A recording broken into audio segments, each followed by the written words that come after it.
In late 2001, the rolling hills to the west of Afghanistan's Maidan Shahr were scarred with the black eruptions of high explosives as the last few Taliban fighters were pounded by Northern Alliance artillery and American bombers.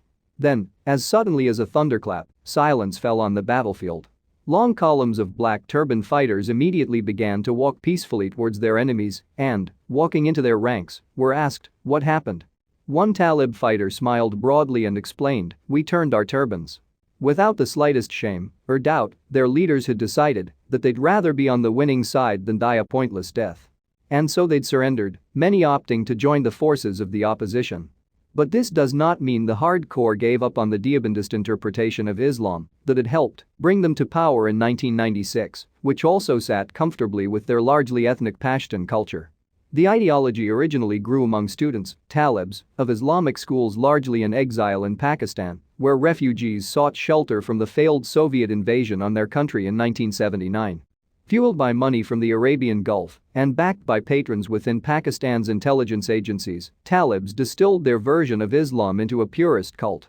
With Afghanistan torn by warlords, corruption and hatred, that cult was seen by many in Kandahar as the harsh law and order alternative to the horror they were living through.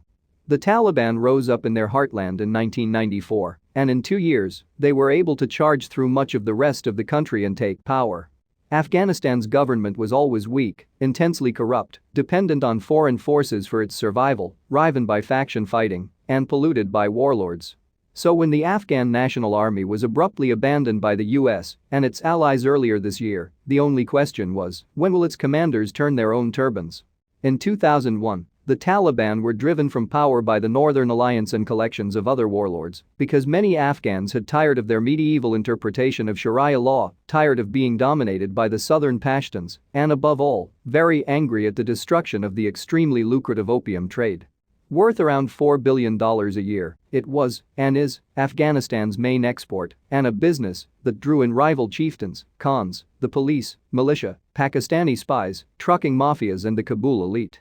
In stamping it out, the Taliban made bitter enemies at home, just as it made dangerous foes of the rest of the Western world by providing al-Qaeda with sanctuary before, during, and after Osama bin Laden ordered the 9/11 attacks on America.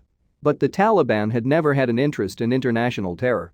Its support for al-Qaeda was grounded in shared history.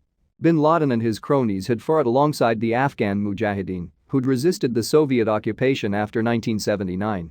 They were old comrades, allowed to set up training camps and allowed to remain under the Pashtunwali, a tradition of cultural law that, among other things, protects guests. During the Taliban insurgency of the last 20 years, its leadership, which NATO, the US and Kabul governments say, is backed by Pakistan, watched foreign forces get stuck in the quagmire of Helmand. They hemorrhaged blood, treasure and public support for a distant and pointless war. 2 disastrous decisions in Helmand, first to invade it and second to try to destroy the opium trade, guaranteed that a peaceful farming province producing gigantic wealth would become a battleground and graveyard for foreign forces. The drug cons could be relied on by the Taliban to do most of the fighting against NATO. All the Talib had to do was help out occasionally. The lesson for the students of guerrilla war was that, pretty soon, the West would lose its stomach for the fight. Since NATO had the watches, the Taliban had the time, as they like to say, all they had to do was wait. And take a tithe from the drug production that their fall from power allowed.